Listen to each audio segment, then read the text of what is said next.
lupa like, subscribe, dan share video saya. Kita tenang, kita akan melakukan ibadat pada sore hari ini. Kita minta tuntunan dari Tuhan. Mari kita berdoa. Ya Tuhan Allah Bapa kami di surga, kami bersyukur dan berterima kasih Engkau selalu memberikan waktu dan tempat bagi kami untuk memuji dan memuliakan nama-Mu. Pada sore hari ini, bersama teman-teman kami di sini akan beribadah dalam memuji dan memuliakan nama-Mu. Kiranya kami memohon Engkau curahkan Roh Kudus-Mu untuk hadir di tengah-tengah kami. Kami akan membaca firman, hamba juga akan membawa perenungan, hamba meminta hikmat dan pengetahuan daripada Engkau. Biar apa sampaikan kepada saudara-saudara kami di sini dapat bermanfaat bagi kehidupan kami. Terima kasih Tuhan Yesus, ampuni kami semua dan jauhkanlah kami dari berbagai macam cobaan, biar tidak mengganggu kami di saat melakukan ibadat ini. Dalam nama Bapa, Anak dan Roh Kudus, kami telah berdoa. Amin. Pembacaan firman pada sore hari ini terambil dari surat Paulus kepada jemaat di Galatia pasal 5 ayat 16 sampai dengan 26. Galatia pasal 5 ayat 16 sampai dengan 26. Dengan perikop hidup menurut daging atau roh. Maksudku ialah hiduplah oleh roh, maka kamu tidak akan menuruti keinginan daging. Sebab keinginan daging berlawanan dengan keinginan roh, dan keinginan roh berlawanan dengan keinginan daging. Karena keduanya bertentangan, sehingga kamu setiap kali tidak melakukan apa yang kamu kehendaki. Akan tetapi, jikalau kamu memberi dirimu dipimpin oleh roh, maka kamu tidak hidup di bawah hukum Taurat. 19. Perbuatan daging telah nyata, yaitu percabulan, kecemaran, hawa nafsu, Terus itu. penyembahan berhala, sihir, perseteruan, perselisihan, iri hati, amarah, kepentingan diri sendiri, tercinderaan, roh pemecah, kejian, perampokan, pesta pora, dan sebagainya. Terhadap semuanya itu perintahkan kamu seperti yang telah kubuat dahulu, bahwa barang siapa melakukan hal-hal yang demikian, ia tidak akan mendapat bagian dalam kerajaan Allah. Tapi buah roh ialah kasih, sukacita, damai sejahtera, kesabaran, kemurahan, kebaikan, kesetiaan, kelemah lembutan, penguasaan diri. Tidak ada hukum yang menentang hal itu. Baca 24, 25, 26.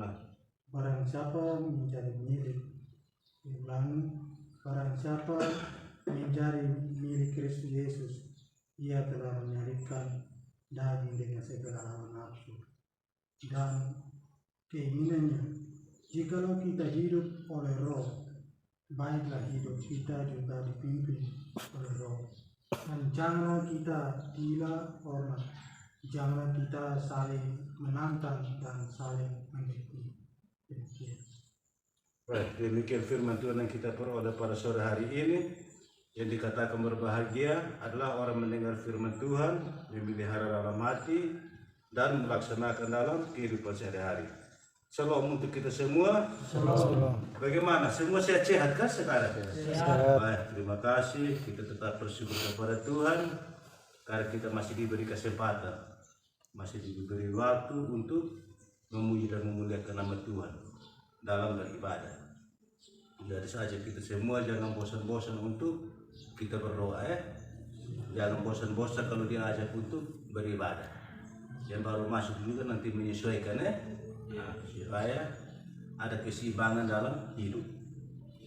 Nah, kita ini sore saya berfirman tentang hidup menurut roh atau hidup menurut daging atau roh. Ya sekarang kita koreksi diri masing-masing. Saya masuk ini karena kemauan roh atau kemauan daging. kamu sendiri koreksi kembali kita pun diri. Yang jelas karena kemauan daging kita melanggar aturan, karena kemauan daging kita jatuh ke dalam masalah. Sedangkan kemauan roh itu ada di ayat yang ke-22. Di pembunyi begini, tetap ayat 22 dengan 23. Tetapi buah roh ialah kasih, sukacita, damai sejahtera, kesabaran, kemurahan, kebaikan, kesetiaan, kelemah lembutan, penguasaan diri. Tidak ada hukum yang menentang hal itu. Di ayat 23 sudah ditegaskan bahwa kemauan roh itu tidak ada hukum yang menentang. Selagi kita berbuat sesuatu menurut kemauan roh, berarti kita akan aman, kita akan selamat. Jadi kita sekarang ingat kembali, masing-masing refleksi diri. Kalau saya masuk di sini karena kemauan daging, berarti saya harus lawan dengan kemauan roh. Jadi saya pesan kepada kamu di sini untuk melakukan roh hanya 2 hal saja, yaitu hal kasih dan hal penguasaan diri. Ingat, hal kasih dan hal penguasaan diri. Hal kasih itu yang kamu lakukan di sini, yaitu saling menolong satu sama lain, baik dalam hal makanan, hal minuman, saling menghibur satu sama lain, saling mendoakan satu sama lain. Itu hal kasih yang kamu lakukan di tempat. Yang kedua, hal untuk menguasai diri. Di sini karena tidur tidak pakai kain, berarti kita mesti kuasai kita pun diri bagaimana supaya saya tidak jatuh sakit kalau saya tidur tidak pakai kain. Di sini makan juga porsinya sedikit, saya harus kuasai saya pun diri. Bagaimana supaya saya kuat walaupun makanan hanya sedikit. Saya di sini kurang hiburan dengan keluarga, kira-kira bagaimana supaya saya harus terhibur. Jadi di sini kalau malam dingin tidak pakai kain, bisa kamu pintar-pintar bagaimana atur posisi tidur yang baik. Karena memang situasi di ruang tahanan begitu sudah tidak diperkenankan untuk berikan tahanan kain. Habis hal makanan dan minuman, porsinya sedikit. Jadi kalau sudah sedikit, kira-kira bagaimana cara hadapi supaya kita kuat dalam hal untuk makan dan minum ini. Jadi kalau makan dan minum rasa sebelum makan dan sebelum minum, minta di Tuhan, berdoa. Sebelum istirahat minta di Tuhan, kasih di Tuhan betul-betul. Dan Tuhan, saya makan begini tidak kinya, tapi saya tahu kalau Tuhan campur tangan saya pasti kinya. Malam tidur juga begitu. Tuhan, saya kalau malam tidur biasa di rumah tidur pakai selimut tebal, tapi ini karena di sel tidak kasih izin kami pakai kain. Tapi saya yakin, saya minta di Tuhan, Tuhan akan kasih kehangatan. Walaupun cuaca tidak bersahabat, saya akan sehat. Caranya minta di Tuhan begitu. Minta dengan sungguh-sungguh.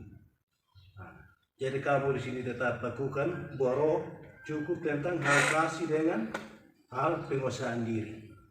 Saling mendoakan satu sama lain. Tiap-tiap kamar kumpul. Ingat, di tiap kamar malam-malam kumpul.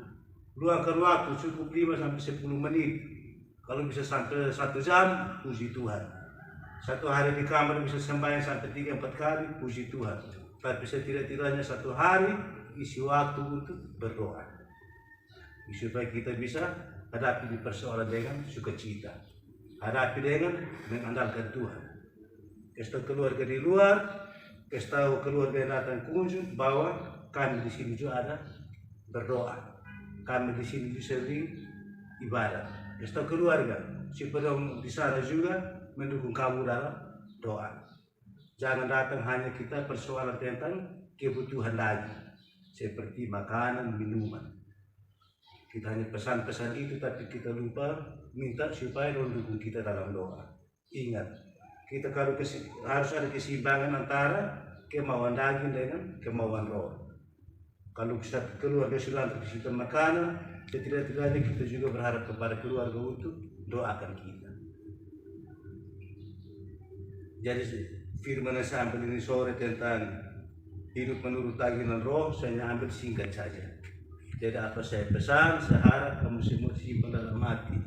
laksanakan dalam kehidupan sehari-hari di ruang tahanan Polres TTU ini. Ingat, keluarga datang juga sampaikan kabar sukacita. Atau di sini ada yang pukul kamu? Tidak ada toh? Atau di sini ada yang siksa kamu berlebihan? Tidak ada toh di sini. Tempatnya sudah aturan sudah ada perubahan. Jadi kamu memanfaatkan perubahan yang ada ini untuk merubah kita punya perilaku dalam hidup.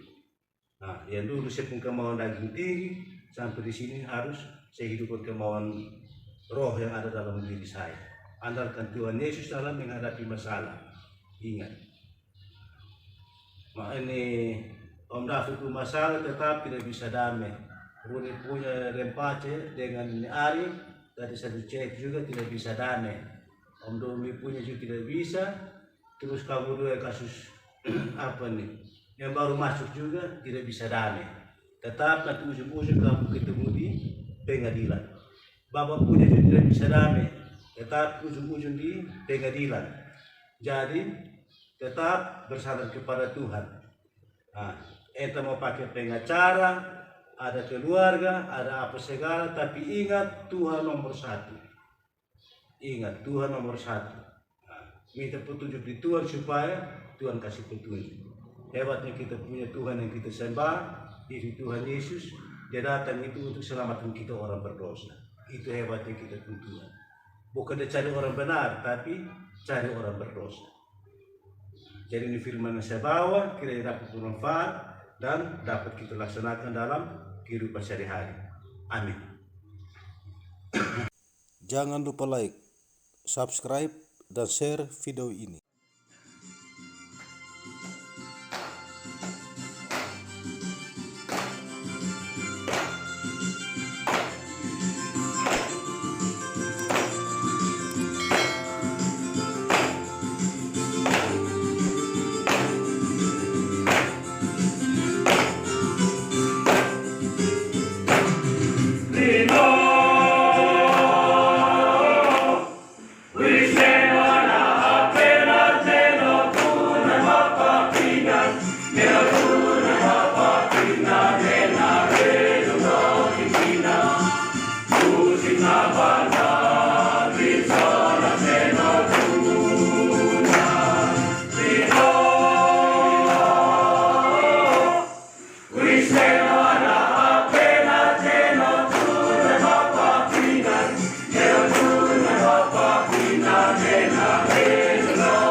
Nella